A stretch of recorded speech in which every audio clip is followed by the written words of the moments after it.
جیسے کہ اگر آپ اوپینین فارم کرتے ہیں تو ضرور یہ ہو سکتا ہے کہ آپ نے یہ بات کہیں سنی ہو، کسی سے سنی ہو، اور اسی طریقے سے اگر آپ کچھ امیجن کرتے ہیں تو کسی سنی سنائی بات کے اوپر کوئی چیز آپ امیجن کر لیتے ہیں۔ یہ اسپینوزا کی فرسٹ فارم ہے اور یہ لوئسٹ فارم ہے نالج کی، اور اس میں آپ مختلف جگہوں پہ مختلف چیزوں سے جب آپ گزرتے ہیں تو وہاں پہ آپ کی ایک اوپینین بن جاتی ہے، ایک ایسی ان آرگنائزڈ پرسیپشن ڈیولپ ہو جاتی ہے اس چیز کے متعلق، جس میں کہ ویگنس ہو سکتی ہے، کنفیوژن ہو سکتی ہے، انایڈیکویسی ہو سکتی ہے، اور یہ پاسبل ہے کہ اس قسم کا جو علم ہے اس میں غلطی کی گنجائش ہو، اور یہ ہیویلی ڈپینڈنٹ ہوتا ہے آپ کے ایموشنز اور امیجینیشن کے اوپر، اور جس کی وجہ سے آپ کو ایک انکمپلیٹ اور ان ایکوریٹ انڈرسٹینڈنگ جو ہے چیزوں کی ملتی ہے۔ دوسری طرف آپ جو اسپینوزا کا سیکنڈ سورس آف نالج ہے، جو وہ ایڈریس کر رہا ہے کہ انسان خوشی کس طرح حاصل کرتا ہے یا کسی چیز کی انفارمیشن کیسے حاصل کرتا ہے، یا وہ اداس کیوں ہو جاتا ہے یا وہ خوش کیوں ہوتا ہے، تو وہ یہ بتاتا ہے کہ جو سیکنڈ فارم آف اس کی نالج ہے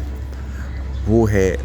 ریزننگ، جس کو آپ عقل بھی کہہ سکتے ہیں، جس کو ڈیڈکشن بھی کہہ سکتے ہیں۔ یہ آپ یوں سمجھ لیجئے کہ آپ کے پاس پہلا سٹیج اوپینین کا ہے، دوسرا سٹیج ریزننگ کا ہے، یعنی آپ کے پاس بہت ساری اوپینینز آ گئیں، بے شمار ملٹیپل اوپینینز آ گئیں۔ اب اس میں سے آپ چیزوں کے اوپر ایکسپیریمنٹ کر سکتے ہیں تاکہ آپ اس چیز کے نتیجے پہ پہنچ سکیں کہ جو بات آپ نے سنی ہے وہ کس حد تک درست ہے۔ اس کے لیے آپ تشخیص کرتے ہیں، اس کو چیک کرنے کا طریقہ اختیار کرتے ہیں، اس کی انویسٹیگیشن کرتے ہیں، یعنی کہ اس میں ریشنل انڈرسٹینڈنگ شامل ہوتی ہے، اور آپ کو کسی بھی کلیئر آئیڈیا پہ پہنچنے کی مل جاتی ہے، رستہ مل جاتا ہے، کیونکہ یہ جو فارم آف نالج ہے یہ ریزن کے اوپر ڈیپینڈ کرتی ہے، اور جو اتنی ساری اوپینینز آپ کے پاس موجود ہیں، آپ کہتے ہیں کہ ایک بندہ 100 بندے ایک بات کر رہے ہیں، 1000 کر رہے ہیں، 1 لاکھ کر رہے ہیں، 10 لاکھ کر رہے ہیں۔ جیسے ڈیکارٹ کہتا تھا کہ اگر کوئی کہتا ہے یہ درخت ہے تو یہ بات تب تک نہیں میں یقین کر لوں گا جب تک میں خود دیکھ نہیں لوں گا، جب تک میں اور لوگوں سے سن بھی نہیں لوں گا، سمجھ بھی نہیں لوں گا اور محسوس بھی کروں گا، پھر میں اپنی اوپینین بناؤں گا کہ ہاں یہ واقعی درخت ہے۔ تو یہ جو ٹائپ آف نالج ہوتی ہے یہ ہمیں کامن پراپرٹیز بتاتی ہے چیزوں کی، اور ان چیزوں کا جو وجہ ہوتی ہے وہ بتاتی ہے۔ کاز اینڈ ایفیکٹ اگر آپ پڑھیں تو آپ کو پتہ لگے کہ کاز اینڈ ایفیکٹ کے حوالے سے بات ہو رہی ہے کہ کسی چیز کا کاز کیا چیز ہو سکتی ہے۔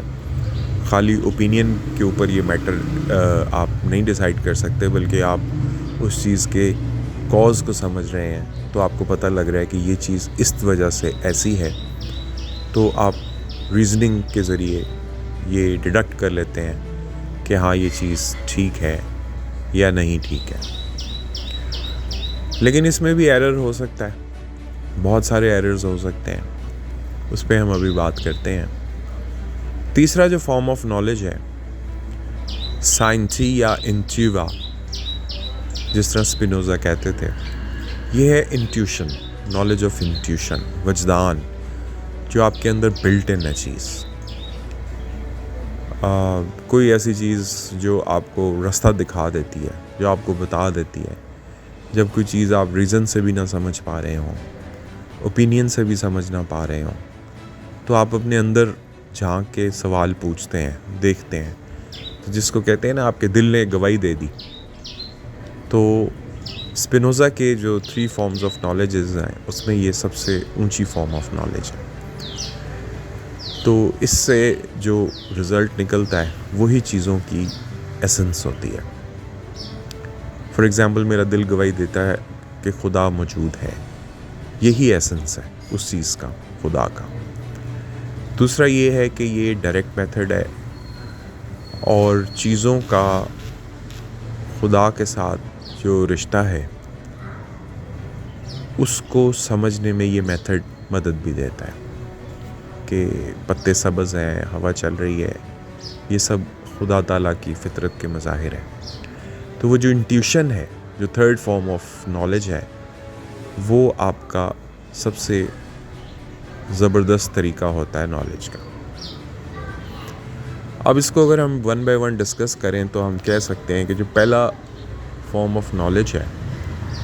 وہ نکلتا ہے آپ کی حسیات سے، سینسری ایکسپیرینس سے، یعنی جس کا تعلق اوپینین سے ہے، سننے سے ہے، دیکھنے سے ہے، اس کو آپ سینسری ایکسپیرینس والا نالج کہتے ہیں۔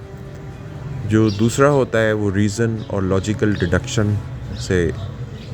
ریلیٹ ہوتا ہے، جس کو آپ نالج، ریزن نالج بولتے ہیں۔ اور جو تیسرا ہے، دا تھرڈ کائنڈ جو ہے وہ انٹیوٹیو انسائٹ ہوتی ہے، what you feel from inside, what you are, مطلب جو آپ کے اندر ڈاؤن لوڈ ہوا ہے، وہ تھرڈ فارم آف نالج ہے۔ تو ہم کہہ سکتے ہیں کلیئرٹی کے لیے کہ جو پہلی فارم ہوتی ہے نالج کی وہ ویگ ہوتی ہے، ان ایڈوکیٹ ہوتی ہے، اس میں کنفیوژن ہو سکتی ہے، جبکہ جو سیکنڈ فارم ہوتی ہے نالج کی وہ کلیئر ہوتی ہے، ریزننگ ہوتی ہے اس کے اندر، ایڈوکیٹ ہوتی ہے، اور جو تیسری فارم ہوتی ہے وہ سب سے کلیئر ہے، ایڈوکیٹ ہے۔ ریزننگ کا آپ کہہ سکتے ہیں اس میں ایرر ہو سکتا ہے، وہ ایسے کہ فار ایگزامپل اگر کوئی چیز گزری ہے، جہاز جس طرح آسمان پہ سے گزرتا ہے تو اپنے پیچھے ایک سفید لکیر چھوڑ کے جاتا ہے، تو آپ کہتے ہیں کہ یہ سفید لکیر جو ہے یہ جہاز کی چھوڑی ہوئی ہے۔ لیکن اب دیکھیں اس میں ایک ایرر یہ بھی ہو سکتا ہے کہ کیا یہ سفید لکیر جو ہے کیا جہاز نہیں چھوڑی ہے، it could be a cloud, یا یہ کوئی اور فارم آف بھی ہو سکتی ہے جو کہ اس طرح کا وائٹ اسموک چھوڑ رہی ہے۔ اب آلدو میرے دماغ نے ریزننگ کی اور میں اس چیز پہ پہنچا کہ یہ کلاؤڈ جو فارمیشن ہے یہ جہاز کی ہو سکتی ہے، لیکن اس میں پھر بھی ایک ایرر کی گنجائش ہے، غلطی ہونے کی۔ ہو سکتا ہے میرا دماغ جو کنسیو کر رہا ہے اس میں تھوڑا سی ایرر ہو ججمنٹ کی۔ تو اس میں آپ یہ کہہ سکتے ہیں کہ میں پھر تھرڈ فارم کی طرف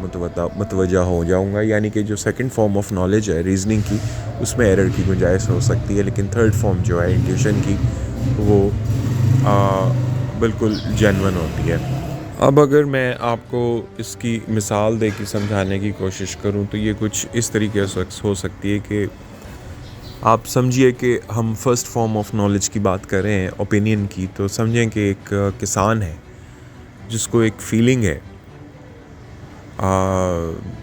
یعنی اس کو اپنے اندر محسوس ہو رہا ہے کہ ایک امیجن کیا اس نے کہ جو ہے آج دھوپ نکلے گی یا بارش ہوگی، تو وہ کن چیزوں پہ بیس کر رہا ہے؟ وہ اوپینین کے اوپر بیس کر رہا ہے۔ اب اس نے دیکھا ہے اوپر آسمان پہ بادل آئے ہوئے ہیں، تو اس نے سوچا ہوگا یار یہ ضرور آج بارش ہوگی، اور کیونکہ یہ اس کا ایک پچھلا پرسیپشن اس کے ذہن میں بنا ہوا ہے جس کی بیس کے اوپر وہ یہ فیصلہ کر رہا ہے، امیجن کر رہا ہے کہ ایسا ہی ہوگا۔ اسی طرح اس نے کہیں سے یہ اوپینین سنی ہے کہ رومرز جس کو کہتے ہیں کہ بھئی آج بارش ہوگی، بڑا طوفان آئے گا، تو اس کے نزدیک ویدر کی جو پوری رپورٹ ہے وہ اوپینین اور رومرز اور امیجنیشن پہ اپلائی کرتی ہے۔ جیسے وہ اوپر کالے بادل دیکھ لیتا ہے اور وہ اسی وقت ڈیسائیڈ کر لیتا ہے کہ یار یہ فصل بونے کا اچھا موسم ہے کیونکہ بارش ہوگی، یا وہ یہ سمجھے گا کہ یہ فصل بونے کا اچھا ٹائم ہے، کہیں ایسا نہ ہو بارش ہو جائے۔ اور اس میں یہ رسک بھی ہو سکتا ہے کہ اس قسم کی ڈیسیجن لینے سے انیکوریسی ہو سکتی ہے اور بارش ہو بھی سکتی ہے، سورج نکل بھی سکتا ہے، کیونکہ اس نے جو کچھ بھی بیس کیا ہے وہ اپنی اوپینین اور ایک پرزمپشن کے اوپر کیا ہے، جس کی بنا پہ اس کی فصل جو ہے وہ نقصان ہو سکتا ہے اس کو فصل اگانے میں یا بیج بونے میں اور اس کے ضائع ہونے میں۔ یہ فرسٹ فارم آف نالج ہے۔ Second form of knowledge reasoning کی تھی، جیسے کہ میں نے آپ کو پہلے بتایا تھا، اس میں وہ کیا کرے گا کہ وہی کسان نے اب چاہے وہ بیج بو رہا ہے, فصل بو رہا ہے, وہ کوئی ریلائبل ویدر فورکاسٹ یوز کرے گا. جیسے گوگل کو, اگر گوگل کو بھی نہیں وہ دیکھتا تو وہ پاکستان میٹرولوجیکل ڈپارٹمنٹ کی ویب سائٹ کو وزٹ کر سکتا ہے, ریڈیو پہ سن سکتا ہے, ٹی وی پہ موسم کی رپورٹ لے سکتا ہے, اور پھر اس کے بعد وہ سیزنل ویدر پیٹرنز دیکھ سکتا ہے کہ ہاں یار ویدر کا یہ پیٹرن چلا آ رہا ہے, بارش ہو سکتی ہے یا دھوپ ہو سکتی ہے. اس کے علاوہ وہ جو بھی ڈیٹا اس کے پاس ہے, ٹیمپریچر کا, ہیومیڈیٹی کا, ہوا کی کیا رفتار ہے, تو یہ ساری انفارمیشن جو ہے وہ چیک کرے گا, اور اس کے بعد وہ دیکھے گا کہ کہیں لکھا ہوا ہے کہ اگلے 3 دن میں جو ہے نا ہیوی رین پریڈکٹ کر رہی ہے, اور تو وہ اس حساب سے اپنی تیاری کرے گا, یا اریگیشن کے لیے ڈچز کو ری انفورس کرے گا یا کراپس کو بچائے گا. اس میں یہ ہوتا ہے کہ اس انفارمیشن کا فائدہ یہ ہو سکتا ہے کہ اس کے پاس ایک لاجیکل ڈیسیژن لینے کی اس کے پاس آبزرویشن آ جاتی ہے, ایگزامپلز آ جاتی ہیں, جس میں رسک آپ کا ریڈیوس ہو جاتا ہے, اور جو آپ کی کراپ کی ییلڈ ہوتی ہے اس کے میکسیمائز ہونے کا چانسز ہوتے ہیں. یہ سیکنڈ فارم ہے.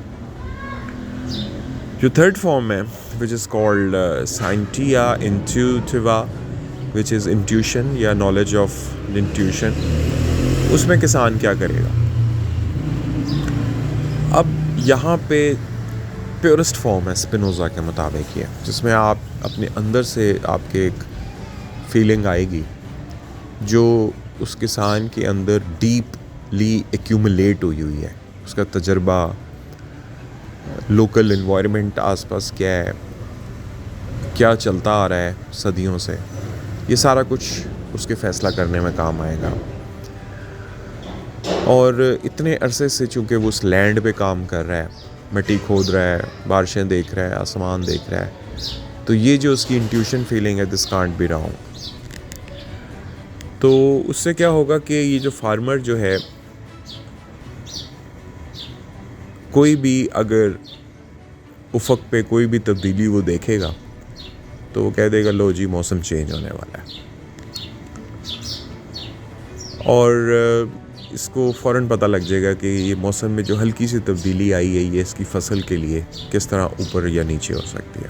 یہ مثال ایسے ہی ہے جیسے ایک آدمی ہے, وہ صدیوں سے جو ہے نا ایک ہی اس کے اوپر, زمین کے قطعے کے اوپر کام کر رہا ہے,